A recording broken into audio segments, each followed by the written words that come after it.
किया है। गर्ल्स को दिखाया है क्या करते हुए, म्यूजिक और डांस, यानी गाना गा रही हैं और डांस कर रही हैं। बॉयज को क्या दिखाया है, स्पोर्ट्स खेलते हुए, है ना, वो क्या खेल रहे हैं, कुछ खेल खेल रहे हैं।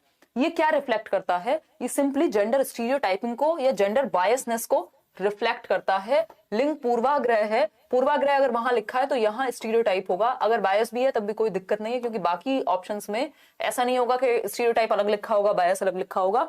ठीक है, तो ये रिफ्लेक्ट करता है, ये दर्शाता है कि समाज में एक प्रकार की सोच है, एक पूर्वाग्रह है, एक रूढ़िबद्धता है, एक ट्रेडिशन है कि लड़के जो हैं वो स्पोर्ट्स में अच्छा करेंगे, वो पायलट अच्छे बनेंगे, वो इंजीनियर अच्छे बनेंगे, लड़कियां क्या है डांस में जाएं, खाना बनाएं, म्यूजिक गाने गाएं, ये सब चीजों में अच्छी होंगी। तो इसलिए ये जो दर्शाना है, ये जो स्टेटमेंट है, ये शो करता है कि हम जेंडर बायस को, लिंग पक्षपात को बढ़ावा दे रहे हैं।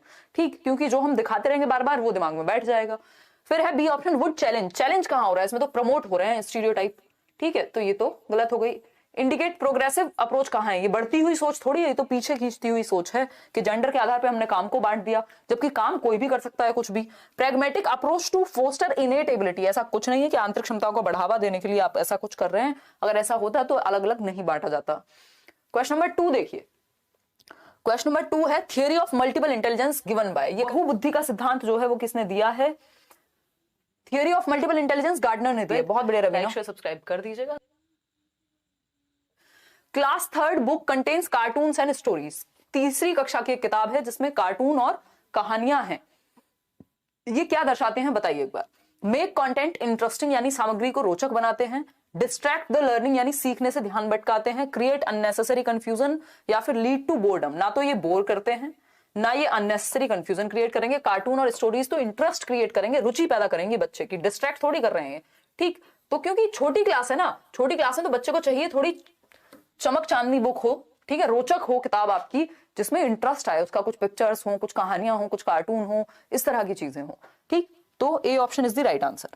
आगे बढ़ेंगे नेक्स्ट क्वेश्चन पे, question number 4, purpose of assessment, आकलन का उद्देश्य क्या है। आकलन का उद्देश्य कल भी हमने डिस्कस किया था, मेन जो चीज होती है वो होता है फीडबैक पाना, सही से पता चल जाए बच्चा कैसे सीख रहा है, कहाँ गैप है, रेमेडी कहाँ देनी है ना, क्या प्रोग्रेस है, प्रोग्रेस, फीडबैक, गैप का पता करना, उनको ठीक करना, ये है लर्निंग आउटकम का पता करना, ये सब चीजें होती हैं असेसमेंट का पर्पस। ठीक, डर में सीखना ये कभी नहीं होगा, स्लो और ब्राइट को टैग करना या लेबल करना या बस आइडेंटिफाई करना ये उद्देश्य नहीं है, गैप्स फाइंड आउट करना उद्देश्य है। टू एनेबल कंपटीशन को बढ़ावा देना कभी भी उद्देश्य नहीं है, कंपटीशन बच्चे का खुद से कराइए ना कि बाकियों से। ठीक है, वो आज से बेहतर हुआ है कि नहीं, मतलब कल से बेहतर हुआ है आज या नहीं, इस चीज पे फोकस होना चाहिए। प्रोग्रेस जो है उसकी खुद से ही कंपेयर करो, ना कि बाकी बच्चों से। Credible feedback is the right answer, कि एक सच्चा फीडबैक, एक विश्वसनीय प्रतिक्रिया का आपको पता लगे कि बच्चे ने कितना सीखा है, कहां उसमें अभी कमी है और किस तरफ उसको बेहतर करने के लिए प्रोत्साहित किया जा सकता है। क्वेश्चन नंबर 5 देखिए, सेंटर टू बॉडी नहीं होगा, सेंटर टू पेरिफेरी होगा ये। चलिए फटाफट से समझिए, अगर हम बात करते हैं सेंटर टू बॉडी नहीं होगा, ये सेंटर टू आउटवर्ड होगा, बाहर की तरफ। बॉडी भी हो तब भी आपका आंसर यही रहेगा, क्या होगा, प्रॉक्सिमो डिस्टल। प्रॉक्सिमो डिस्टल समीपस्थ दूरस्थ विकास। अगर ये लॉन्गिट्यूडिनल लंबवत लिखा होता या हेड टू टो लिखा होता तब आप कहते कि क्या होगा, सेफेलोकॉर्डल होगा, लेकिन ये प्रॉक्सिमो डिस्टल है क्योंकि सेंटर से बच्चा अपनी रीढ़ की हड्डी से और बाकी बाहर की तरफ विकास आता है, जैसे इन भुजाओं पे आएगा पहले, है ना, शोल्डर्स पे, फिर बाहर की तरफ हाथों पे आएगा, फिर उंगलियों पे आएगा। ठीक, तो ये है सेंटर टू पेरिफेरी, जिसको हम सीमाओं से केंद्र की ओर, केंद्र से सीमाओं की ओर बोलते हैं। Zone of proximal development is, समीपस्थ विकास का क्षेत्र क्या है, लीनियर होता है, फार बियॉन्ड जाएगा, गोज जस्ट बिलो या गोज जस्ट बियॉन्ड, बताइए। जोन ऑफ प्रॉक्सिमल डेवलपमेंट क्या है, goes just beyond the current level, एक तरह से ये कह सकते हैं, डी के साथ जाएंगे, फार बियॉन्ड नहीं कह सकते। ठीक है, it can go far beyond, but आप जस्ट बियॉन्ड के आगे जाते हैं। ऐसा नहीं है बच्चे को 2 नहीं आता और आप सीधा 10 सिखा रहे हैं, 2 नहीं आता तो 2 के साथ उसको मदद करेंगे ताकि वो 4 तक पहुंच पाए। ठीक है जी, तो answer D should be the right answer. जिस तरह की लैंग्वेज यहाँ पे गिवन है, अगर लैंग्वेज थोड़ी सी भी चेंज होगी तो आंसर चेंज हो जाएगा। 2 से 6 वर्ष की आयु क्या कहलाती है, अर्ली चाइल्डहुड कहलाती है, पूर्व बाल्या अवस्था कहलाती है। एडोलेसेंस क्या है, 12 से 18 वर्ष। इसके अलावा इन्फेंसी है आपकी जन्म से 2 वर्ष। मिडिल चाइल्डहुड एज सच आपको कभी पूछता नहीं है, पूछेगा तो आप 5 से 12, 5 से 11 ऐसा ही कुछ लगा देंगे। लेटर चाइल्डहुड को ही एक तरह से बीच में कंसिडर कर लेंगे। 1-2 साल अर्ली चाइल्डहुड से उठा लेना, 1-2 साल लेटर चाइल्डहुड से।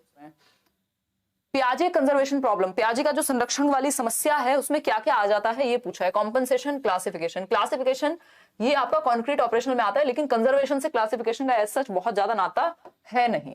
फिर बढ़ेंगे आगे, कंपनसेशन तो है ही नहीं यहाँ पे।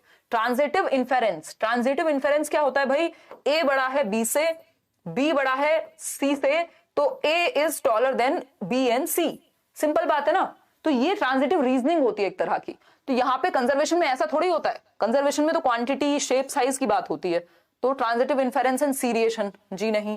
डिसेंट्रलाइज्ड एंड रिवर्सिबिलिटी, डिसेंट्रलाइजेशन होगा ये, सेंट्रेशन अगर रहेगा तो कभी भी ये आएगा ही नहीं, कौन, कंजर्वेशन। ठीक, तो आंसर होगा सी, डिसेंट्रेशन यानी विकेंद्रीकरण, और उत्क्रमणीयता यानी रिवर्सिबिलिटी, रिवर्स करना बच्चे के दिमाग में आ जाए और डिसेंटर करना आ जाए। कल भी ये क्वेश्चन हमने किया था, इसी तरह से पूछा हुआ था, बस थोड़ी सी लैंग्वेज को घुमाया है। आगे बढ़ेंगे नेक्स्ट क्वेश्चन पे। नेक्स्ट क्वेश्चन है question number 9, which of the following influences learning, यानी अधिगम को प्रभावित करने वाला कारक कौन सा है। कल्चर भी प्रभावित करेगा, मैचुरेशन भी, इंटरेस्ट भी, all of the above should be the right answer. सभी करते हैं प्रभावित, और अगर ना हो, अगर पूछा हो नॉट, कौन सा प्रभावित नहीं करता, तो आप लिखोगे सोशियो इकोनॉमिक स्टेटस। उतना बड़ा मेजर फैक्टर यहाँ नहीं होना चाहिए, अगर ऐसा होता तो डॉक्टर एपीजे अब्दुल कलाम कभी डॉक्टर एपीजे अब्दुल कलाम नहीं बनते। ठीक है, तो ये सारी चीजें ही प्रभावित करती हैं। ऑल ऑफ द अबव होगा या तो इसका आंसर, या फिर ऊपर नॉट लगा होगा। ठीक है, क्योंकि बच्चा कितना मैच्योर है उसी हिसाब से वो सीखेगा, इंटरेस्ट उसका है कि नहीं किसी चीज में, जो कल्चर से चली आ रही चीजें वो भी प्रभावित करती हैं। ठीक है, आगे बढ़ेंगे नेक्स्ट क्वेश्चन पे, डी मानेंगे इसका सही आंसर। क्वेश्चन नंबर 9 है, a girl is scolded for not completing her homework bye her mother and in make play she imitates the behaviour of her mother, this indicates, यानी कि एक लड़की को उसकी माँ द्वारा अपना होमवर्क पूरा नहीं करने के लिए डांटा जाता है, और मेकअप में, makeup means make believe play होता है एक, वो अपनी माँ की तरह एक्टिंग कर रही है, ये प्री ऑपरेशनल स्टेज में आता है 2 से 6 वर्ष में। ठीक है, डांटा जाता है और मेकअप में वह अपनी माँ के व्यवहार की नकल करती है, यह इंगित करता है। तो द्वितीय मैचुरेशन, देखो वैसे तो ये ऑप्शंस टेढ़े दे दिए हैं इस क्वेश्चन के अकॉर्डिंग, पूछा कुछ है, ऑप्शन में कुछ और दे दिया है, but primary socialisation should be the right answer over here, क्योंकि माँ की बात हो रही है, वो माँ की नकल कर रही है। ठीक है, सेकेंडरी से थोड़ा संबंधित है, बट ज्यादा बेहतर आंसर जो है वो प्राइमरी होगा, बेशक होमवर्क की बात हो रही है। क्वेश्चन नंबर 11 देखिए एक बार, a girl practises guitar after school because it pleases her, it is, भाई गिटार उसको पसंद है, गिटार क्या है, पसंद है, इसलिए वो गिटार बजाती है स्कूल के बाद। इससे ना उसे कोई पैसे मिलते हैं, ना कोई सर्टिफिकेट मिल रहा है, ना कोई शाबाश कह रहा है, तो आंसर क्या होगा, इंट्रिंसिक मोटिवेशन है, आंतरिक अभिप्रेरणा है, जिसको इंटरनल मोटिवेशन या पॉजिटिव मोटिवेशन कहते हैं, जिसका लोकस ऑफ कंट्रोल, ये वर्ड याद रखिएगा, मुश्किल बनाने के लिए पूछ लेगा, लोकस ऑफ कंट्रोल, जो केंद्र है अभिप्रेरणा का, वो इनसाइड द पर्सन होता है, यानी काम को करने में ही खुशी मिलती है, बाहरी कोई रीजन नहीं है।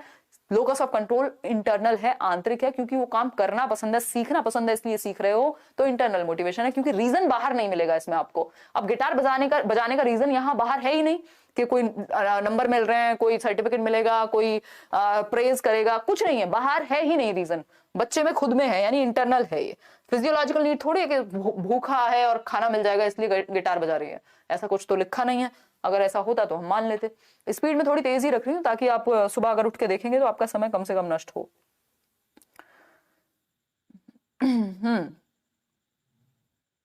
आपको 1 साल से फॉलो कर रहे हैं, बहुत बड़ा आशुतोष। चलिए फटाफट से 12th पे चलते हैं।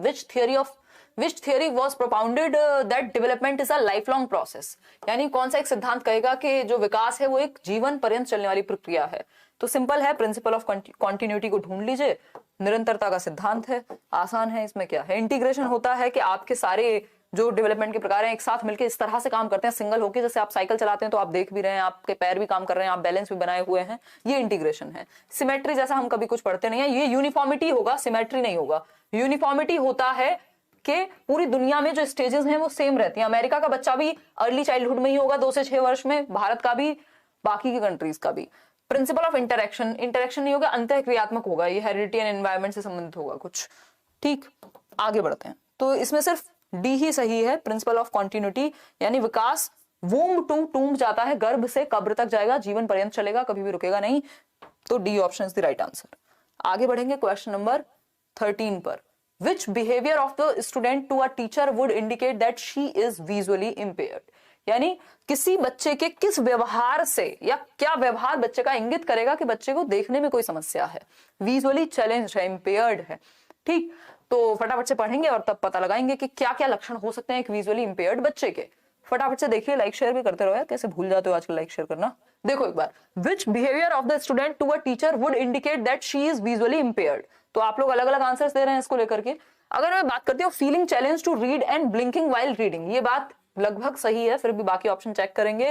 Reading a physical map containing fine details, सूक्ष्म जानकारी वाले भौतिक मानचित्र को पढ़ लेगा बच्चा तो फिर कहां विजुअली चैलेंज है, फिर तो कोई दिक्कत है ही नहीं, तो ये तो होगा नहीं। बारीक मुद्रक वाले कार्य पत्रों को तुरंत पढ़ लेता है, तो बारीक को पढ़ पा रहा है तो कौन सी दिक्कत है, कोई दिक्कत नहीं है। शामपट को बहुत दूर से पढ़ना, ऐसा नहीं है कि दूर से पढ़ेगा तो दिक्कत है, दूर से पढ़ रहा है तो भाई फिर तो आंखें ठीक है ना। तो ए ऑप्शन में ही है जो कि राइट बात है कि पढ़ने में चुनौती महसूस करता है, दिक्कत होती है पढ़ने में, और पढ़ते समय आंखें ऐसे ऐसे ब्लिंक करता है। तो ऐसी स्थिति में अगर आपको लगे कोई बच्चा बहुत ज्यादा आंखें पलकें अपनी झपका रहा है तो उसको एक बार रिकमेंड कर सकते हो कि भाई एक आई टेस्ट करा लो, ठीक है। या अगर आपको आइडिया भी लग जाएगा अगर बहुत ज्यादा दिक्कत है कि विजुअली चैलेंज्ड बच्चा है। A option is the right answer. आगे बढ़ेंगे, question number 14, who is correct according to Harvard Gardner for intelligence type, यानी हार्वर्ड गार्डनर के अनुसार बुद्धि का प्रकार कौन सा है। फटाफट से समझते हैं। पहला ऑप्शन है interpersonal personality, physically active athlete, creative expressive, ये क्रिएटिव तो है ही नहीं, बिहेवियरल एनालिस्ट, क्रिएटिव बिहेवियरल जैसा भी कुछ नहीं है, फिजिशियन, बायोलॉजिस्ट, इंस्ट्रूमेंटलिस्ट, फिजिशियन यानी चिकित्सक, और जीव विज्ञानी। देखो जो ज्यादा एप्रोप्रिएट उत्तर है वो है ए, ठीक। हालांकि इसकी लैंग्वेज थोड़ी सी इन्होंने गड़बड़ की हुई है क्योंकि एज सच अलग से चिकित्सक की बात नहीं हुई है, ये टाइप नहीं है इंटेलिजेंस का, ये व्यक्ति तो है, बात तो ठीक है। तो ये इंटरपर्सनल इंटेलिजेंस यहां लिखा होगा पर्सनैलिटी की जगह, है ना। इंटरपर्सनल इंटेलिजेंस यानी एक दूसरे के साथ अंतः व्यक्तिक बुद्धि होती है, और दूसरा शारीरिक रूप से क्रियाशील का यहाँ मतलब है बॉडीली काइंस्थेटिक, ठीक है। तो ये ज्यादा बेहतर उत्तर क्या हुआ, ए दिए हुए हैं। Which of the following equipment methods were proposed by the National Education Policy 2020? NEP 2020 ने किन मेथड्स को या किन इक्विपमेंट्स को बेहतर माना है। प्ले अ रोल यानी रोल प्ले कह सकते हैं, भूमिका निर्वहन, वर्किंग इन ग्रुप्स, बच्चे ग्रुप्स में काम करें, पोर्टफोलियो क्रिएशन या प्रोजेक्ट। चारों ही चीजें क्या है, लर्नर सेंटर्ड है। आपको ये जरूर देखना है उत्तर देते समय कि अगर समझ में नहीं आ रही हो बात तो बच्चे की भलाई की तरफ चले जाओ, और चारों ही बातों को गलत नहीं ठहरा सकते, तो ABCD should be the right answer.